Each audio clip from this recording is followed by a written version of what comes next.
Hello, Internet, and welcome to my live reaction for Blue Exorcist, chapter 131.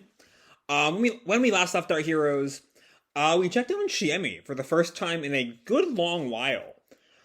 We saw that she's been in some kind of warped time area, training her latent Shemihaza powers with the ghost of her grandmother, for a year and a half. And at the end of that year and a half, as she's getting to the point where she has to leave to go help fight Satan, she's given her final test to fight and I think tame Amaimon. So yeah, that's where Shiemi leaves off. Shiemi looks much more confident now. Again, wish we had kind of seen that development instead of just seeing the before and after images, but whatever. After that, we go back to the rest of the True Cross fighting Satan, and things aren't going well for them. Until Mephisto shows up and freezes time for a little bit, giving everyone a nice reprieve. The injured are kind of taken off the battlefield. Osceola goes to the Vatican, I think, to heal.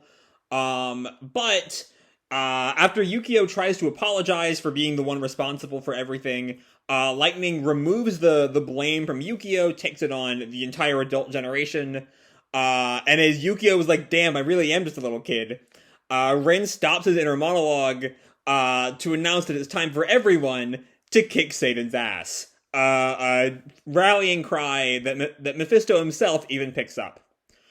So let's just jump right on into chapter 131 of One Cloth Clarification. And we open with a plant kind of rising from the ground. Himi, Asua ki Sumia Sua. And it's an Exorcist of the same classification as Shiemi. And we see, it's definitely a flashback. We see where the black border is. We see Shiemi's grandmother in the distance, but this person looks a little bit too old to be Shiemi. It might just be like the angle or the way her hair is done makes her look a little older. Because if that's Shiemi's grandma in the background, that probably is Shiemi. But she's working to just the plant has grown from a bud into a fairly large bush in no time. Iza Riza, Urishida Rosa, Raroi, and the bush is kind of producing buds, and the buds are starting to blossom, and they all blossom into flowers, and then the flowers start to die. Ki Nia Sua Kyo Fai Ma Suka Enika. And then it looks like the flowers almost start to be reborn or something, but her grandma stops her. That's enough. And Shiemi falls over. Oh, it's no use. I'm too slow. Without me, I'm helpless. But her grandma corrects her. Familiars draw upon your spirit. So your familiar's abilities are your abilities.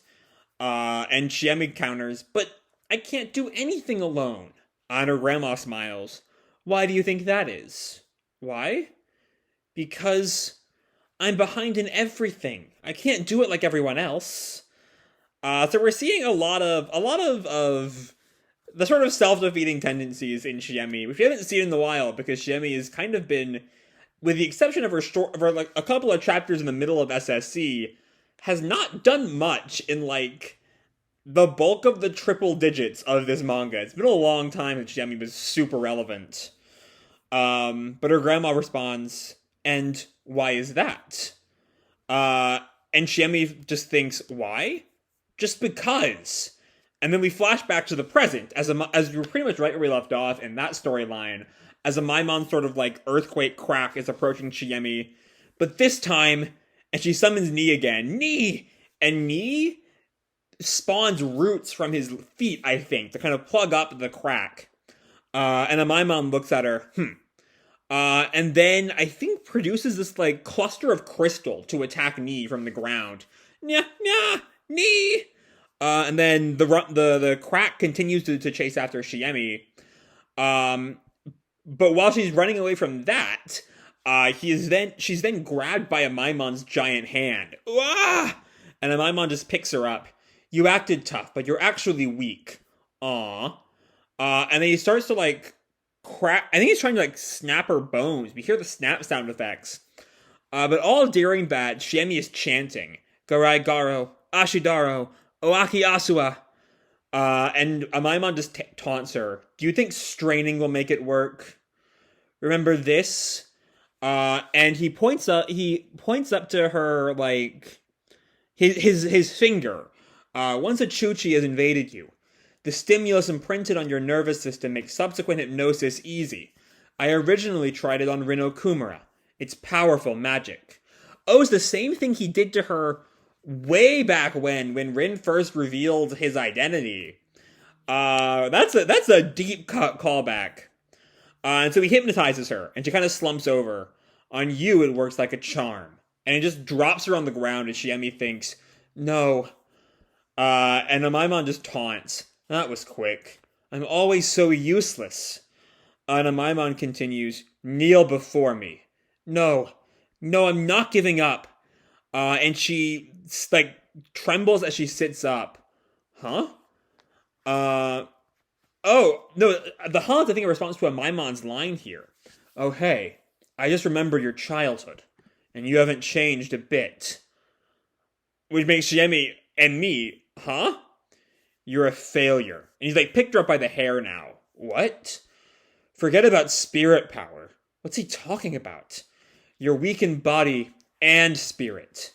Wait, you're always seeking approval, like a puppet. And I think he throws her back to the ground.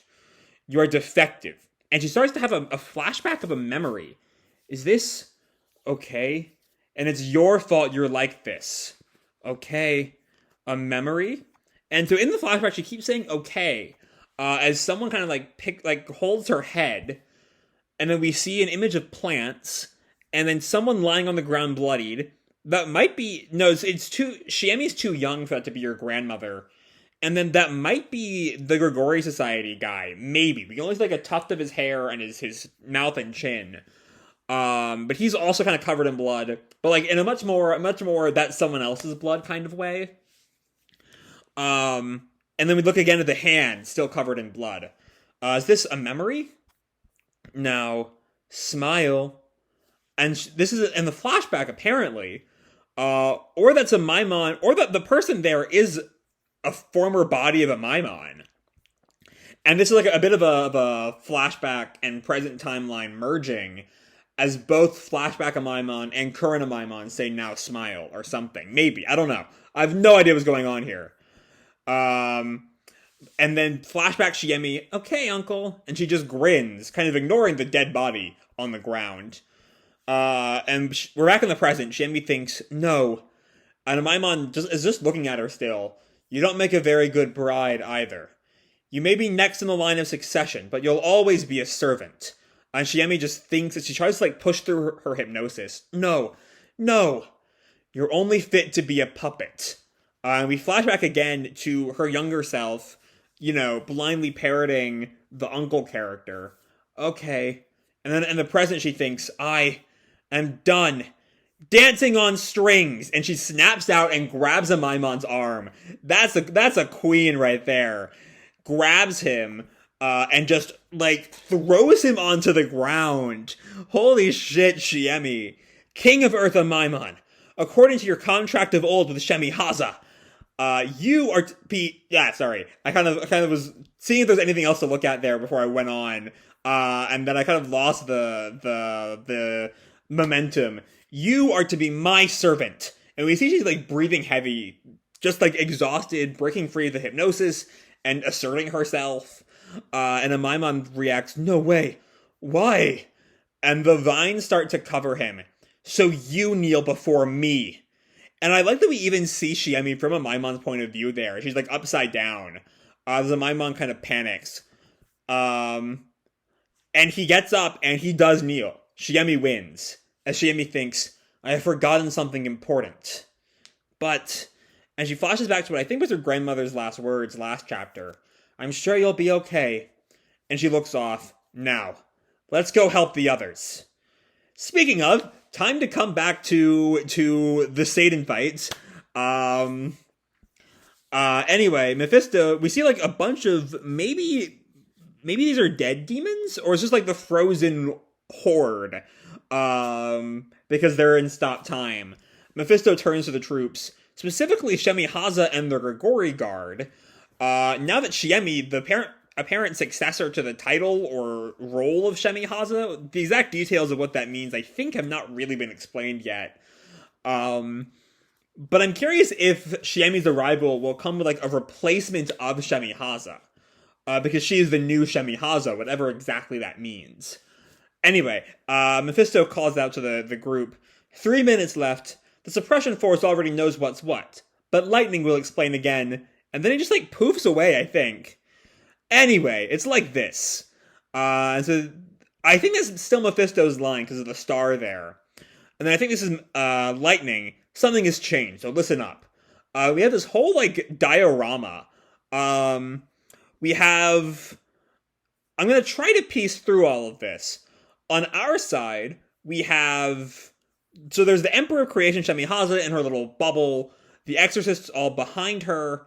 And then there's a line linking to the anti-Satan support unit off to the side, who I think are going around to attack Satan directly.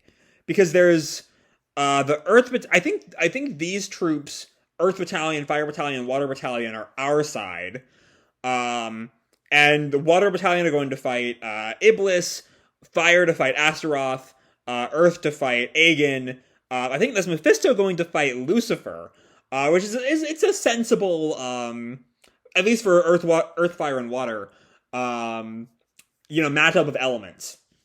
Water versus fire, fire versus rot, earth versus water. I wonder if that will lead to like an Aegon doing things besides just being the adorable left shark. But then we see the anti-Satan elite unit going to fight Satan and Mephisto versus Lucifer. At least that's how I'm reading that diorama. Anyway, Lightning kind of explains, in order for the anti-Satan elite force to attack Satan, the Water Battalion for combating Iblis and Fire, and the Earth Battalion for combating Aegon and Water, and the Fire Battalion for combating Astaroth and Rot will open the way. The enemy will charge in a disorganized hordes. Be prepared for a confused fight. So that's telling. It's going to be a little bit chaotic for a while. What has changed is I've decided to add a separate force in hiding to assist the elite force pinning down Satan. So I think those are both came from the suppression force from last chapter. It's just only half of them are going straight for Satan, and the other half are like backup. Anyway, the support unit will be a small platoon organized around Igor Neuhaus. I suddenly realized that Neuhaus's Devil Punisher is our strongest and nastiest attack. The elite unit is merely a feint. The real attack will be from the support unit and Devil Punisher. That's actually pretty neat. It seems like they're called the elite unit. You'd think they're going to be the ones that do the actual fighting, and the support unit is backup. But it is the other way around. Though I'm curious if that will work as well if they don't tell Satan the names of the groups. Anyway, Neuhaus comes in. I can only pin Satan down, not defeat him. But Lightning chimes in, but that will buy us time. Because if that is successful, Sir Fellas and Shemi Haza will commence sealing away Satan. Any questions? I thought Mephisto was going to fight Lucifer. But I might just be misinterpreting that. But Lucifer, if Mephisto is not dealing Lucifer, that means that Lucifer is kind of a loose card, a wild card, and who knows how he's going to interfere with the True Cross. But anyway, as he asks any questions, some hands raise, and Bond turns to Shima. Shima, is it alright for you to fight on our side, even though you're a spy?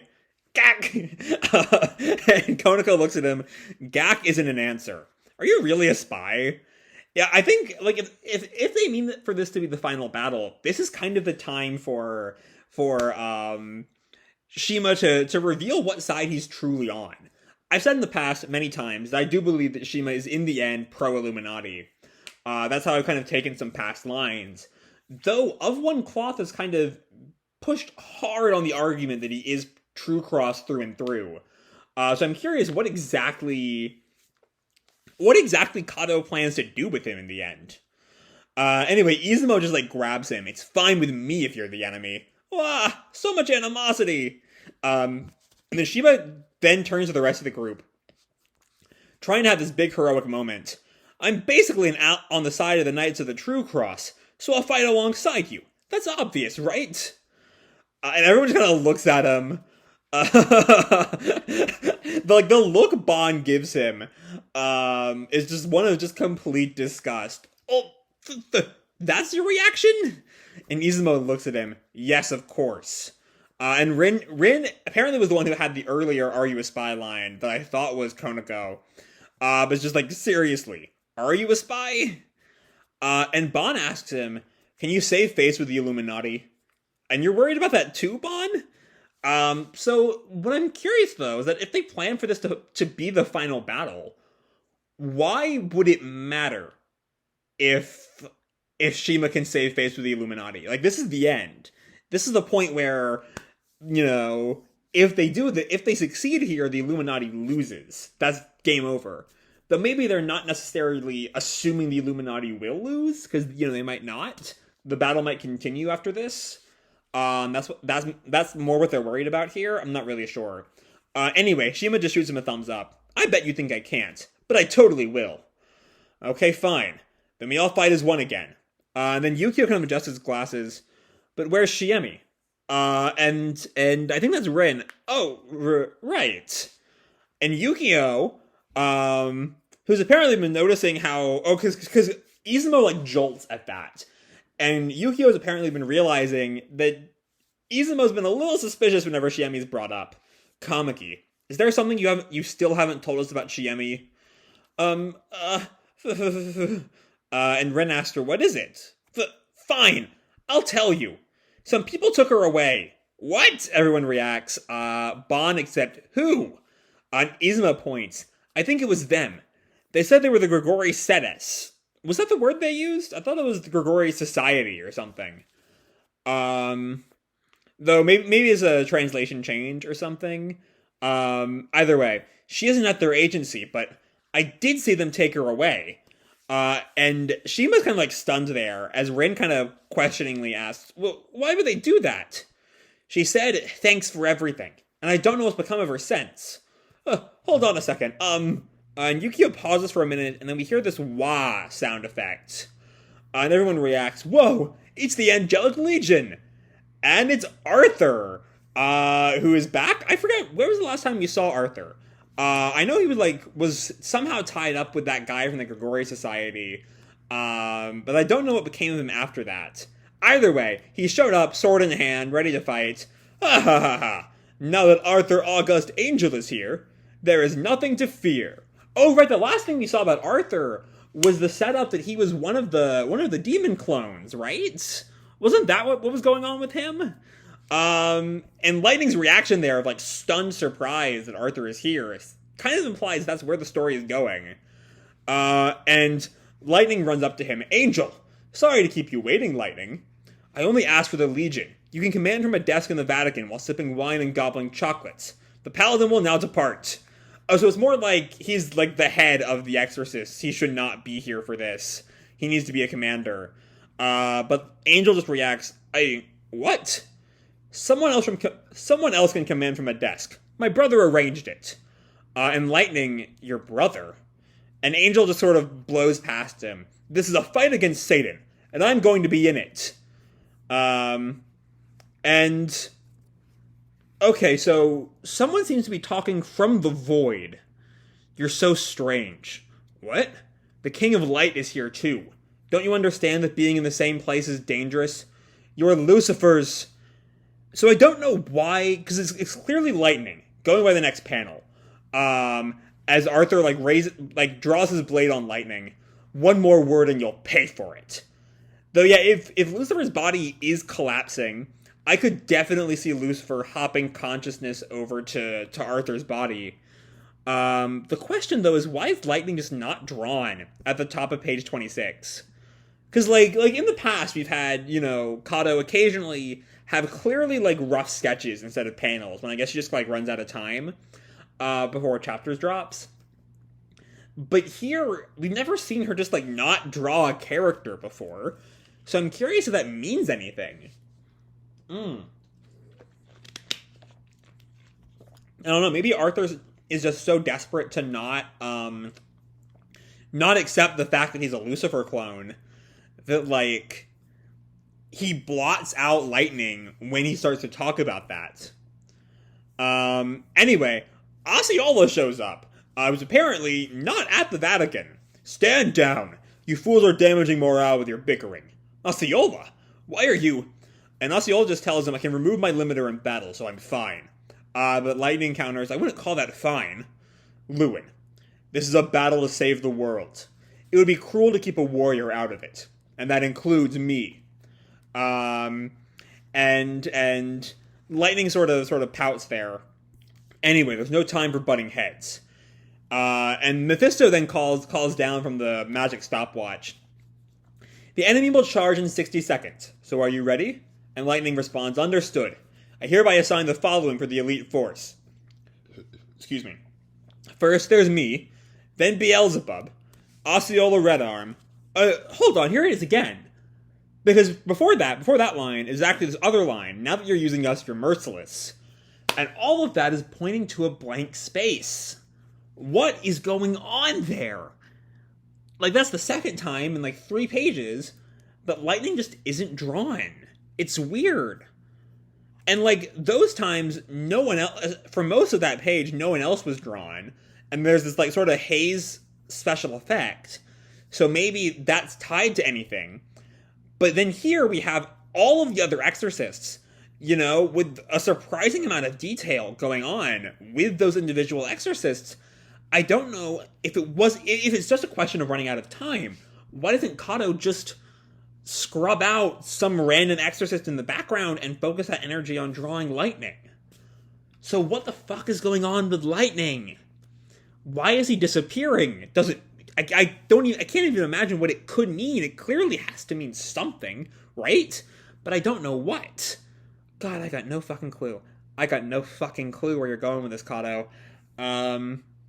Anyway, first there's me, then Beelzebub, Osceola Redarm, Arthur August Angel, that's more like it, that's Arthur's line, and Rin Okumura. And everyone sort of looks back at Rin, huh? Me? You will draw Satan's hate, so I'd like your help. He's just, I guess if the elite force is going to be a feint, I guess it makes sense that, they'd use the ultimate feint within a feint, to get him to attack Rin. Also, interesting thing here with the disappearing, I think that's incorrect there. There's this interesting gap in people right in front of Rin that could be vaguely human-shaped. And the "you will draw Satan's hate, so I'd like your help" line could be pointing to that void. But the "and Rin Okumura" is very clearly not pointing to that void, so I'm not quite willing to say that's another example of disappearing Lightning. Though Lightning still is not in that panel, interestingly enough. So again, no idea what's going on. But either way, Rin agrees. Cool, count me in. And Yukio responds, Rin. As for the support unit, Yukio Okumura, you will command the X-Wires. So the X-Wires are the main fighting force? Them in Neuhaus? And Yukio responds, X-Wires? They're still kids. Mephisto calls down 30 seconds. The support unit will operate away from the main battle, where it's safer than with HQ Squad on the front line. And while the X-Wires do have some skills, it's actually good they don't yet have any familiars that might stand out. And then someone chimes in, oh, in that case, and it's Shura! Oh, I've missed Shura so much! Have we seen her in years? I don't think we've seen present-day Shura since, Beyond the Snow! She comes in, side-hugging Yukio. That's where I want to be. Shura! And during all this, Mephisto starts counting down. 5. Hey, you seem well, Yukio. And he skips 4. 3. I don't mind serving under you. So how about it? 2. And Yukio cuts him off. I'll do it. And Shima's just kind of panicking. Huh? Me too? This is not what Shima ever wanted.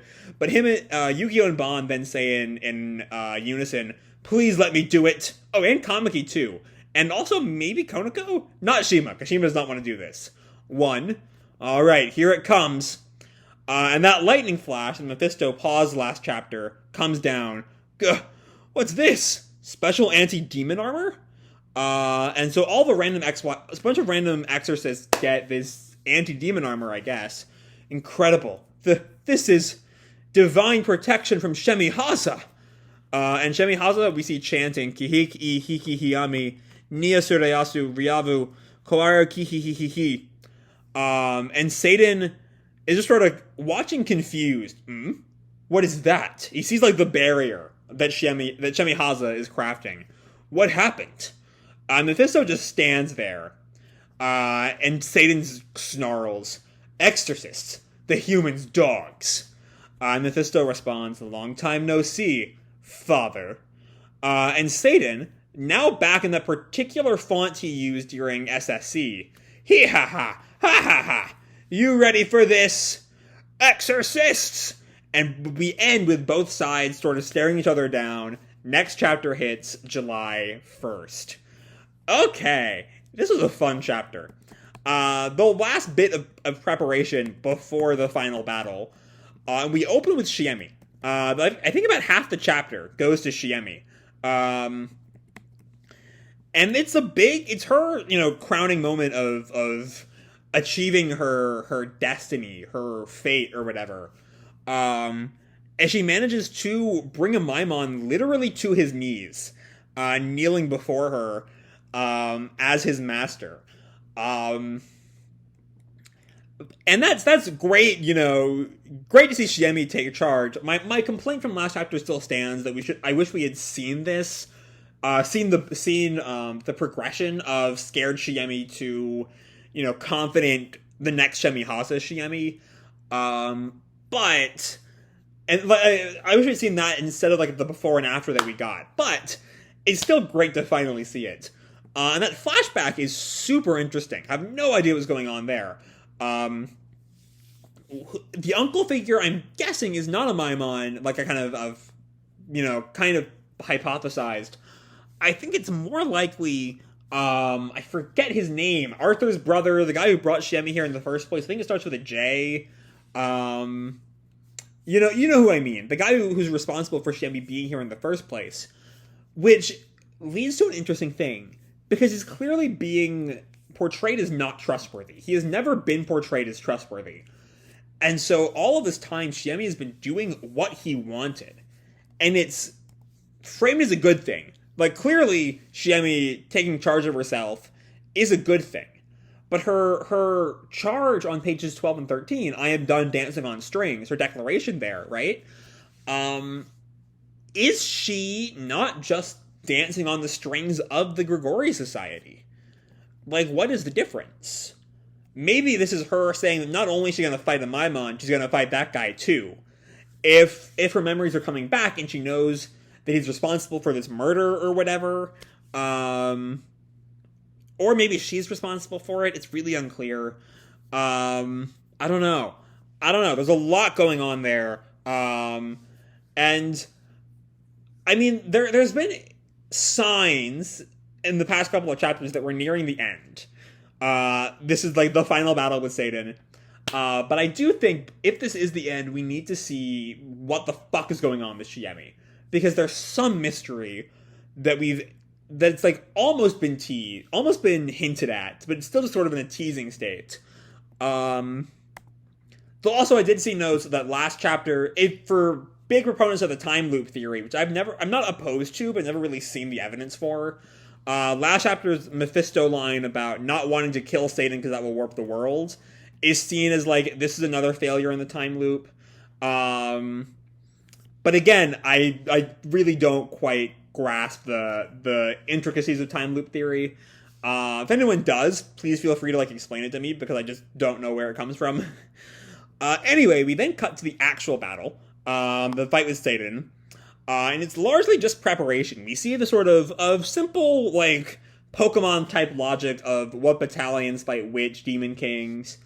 I do like, I call it a feint within a feint. The support unit being the elite unit being a feint. And then the elite unit distracting Satan from themselves with Rin, who's like the extra feint. So hopefully with two distracted fighting Rin to really focus on everyone else. But then we have some bits with Shima, as Shima kind of has always had a really tricky has this tricky like thing to navigate socially, with his role as the spy, or his role as not actually being the spy. Again, super unclear what side Shima is on. As the series has gone on, it seemed to be more and more he's true cross loyal. Though again, I can't help shake some of those earlier scenes that really implied his true, once and for all loyalties were for the Illuminati. And that, the line that comes in my mind is the bit where it's right after the first Illuminati arc, and Bond asks him why he spies, I think.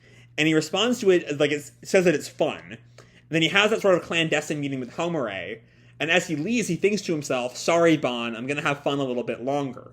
Which always made me think that he was, in truth, spying on the True Cross for the Illuminati. That was his true allegiance. But what I'm kind of playing with, well, the thing that makes me not as confident that Shima is as pre-True Cross as the last dozen or so chapters have kind of implied, is that we've not seen his thoughts. That earlier line is a thought, it's private, it's to himself, and we've not seen that kind of interiority from Shima in quite some time. So I don't know if he's planning some grand betrayal, if the support squad are the ones truly who are like the ones to take down Satan, and Shima's with them, and he's pro-Illuminati in truth, that could end badly. So, as always, we'll have to keep an eye on Shima. Shima is one of those absurdly complicated characters. It's why he's one of my favorites. But anyway, we then finally get Izumo kind of letting the rest of the gang in on Shiemi's relationship to the Grigori, though she doesn't really understand the details there. And then we get Arthur. And that's where things get really interesting. As I pointed out, both Arthur, at this point, is seemingly aware that he's a Lucifer clone, though desperately denying it and hiding it.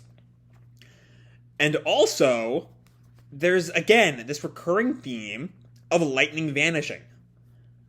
And I don't know, like, it doesn't seem like something Kato could just forget. It's not like I said earlier, the kind of scrawled out sketches that she'll do.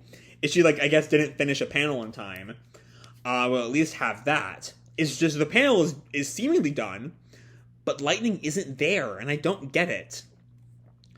But anyway, with that, battle lines are drawn, our squads are chosen, Rain is with the elite group, Yukio and Shura, who is finally back, I missed her so much, but Shura's back, are going to be in the support unit with Neuhaus, and with that, the battle begins.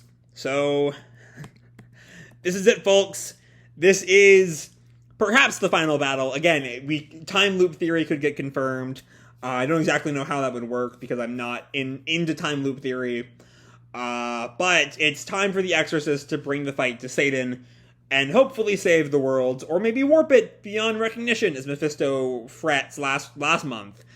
But yeah, I think I'm going to leave this video off here. Hope you all enjoyed the chapter and the video itself. If you did, feel free to drop me a like or subscribe. Do whatever makes you happy, And remember, your life is your own, okay?